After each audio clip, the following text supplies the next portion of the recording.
Assam book of ৰেকৰ্ডছত অন্তৰ্ভুক্ত হ'ল যোৰহাট জিলাৰ অন্তৰ্গত মৰিয়নি সমষ্টিৰ কাকজান কমাৰখাটল গাঁৱৰ সাউতকুছি সত্ৰৰ অধিকাৰ তথা অৱসৰপ্ৰাপ্ত প্ৰধান শিক্ষক চন্দ্ৰকান্ত মহন্ত।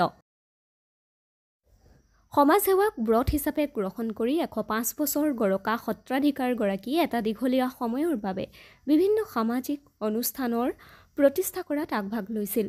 অসম সত্ৰ মহাসভাৰ সদস্য মহিয়ান আৰু উপদেষ্টা হিচাপে সেৱা আগবঢ়োৱা মহন্তই বিভিন্ন সামাজিক অনুষ্ঠানৰ কামত ৯৪ বছৰলৈকে চাইকেল চলাবলৈও সক্ষম আছিল।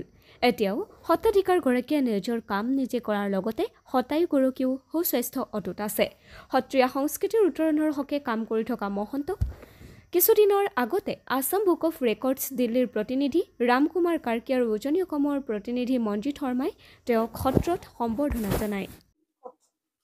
ঐতিহ্যমণ্ডিত কাকজান কমাৰখাটল গাঁৱৰ শ্ৰী শ্ৰী সাউতকুছি সত্ৰৰ সত্ৰাধিকাৰ তথা মোৰ বৰ্তা শ্ৰীযুত চন্দ্ৰকান্ত মহন্ত প্ৰভু এইবাৰ অসম ৰেকৰ্ডত অন্তৰ্ভুক্ত হৈছে।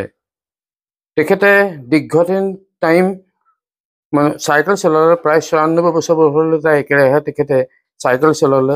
চাইকেল চলাই পেলাই তেখেতে পৰৱৰ্তী সময়ত সত্ৰ এখনৰ সত্ৰীয়া সংস্কৃতি দিশত সবলতাই তেখেতে সহায় আগবঢ়াই আহিছে আৰু বিভিন্ন সামাজিক অনুষ্ঠানত আমাৰ গাঁৱৰ জৱাহৰলাল নেহৰু হাইস্কুলৰ তাৰপৰা ৰাস অনুষ্ঠানটোৰ একদম জন্ম প্ৰতিষ্ঠাৰ দিনৰ পৰা জড়িত হৈ আছে।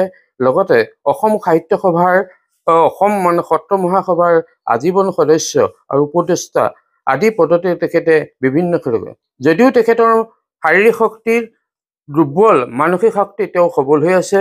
তেখেতে বিভিন্ন কিতাপ পত্ৰ এই মুহূৰ্তত পঢ়ি আছে আৰু এই সন্মানটো পোৱাৰ কাৰণে আমি গাঁওবাসী, আমাৰ অঞ্চলবাসী, আমাৰ সত্ৰৰ সকলো অতি আনন্দ পাইছোঁ আৰু তেখেতে যাতে এনেধৰণেই সেৱা আগবাঢ়ি যাব পাৰে আমি কামনা কৰিছোঁ। ইয়াকে কৈ মই এতিয়া তোমালোক আহিলে সম্ভাষণৰ কাৰণে, নহয় জানো?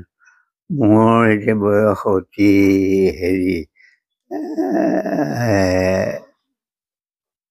106 পাইছেগৈ। 5 উকলিছে। গতিকে চকুৱে কমটি দেখোঁ, কাণে কমটি শুনো,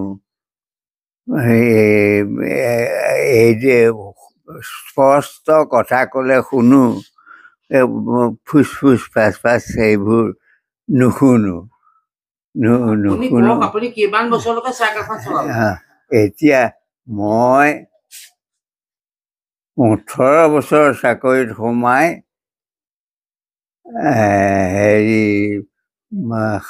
58 বছৰত ৰিটায়াৰ হৈছোঁ।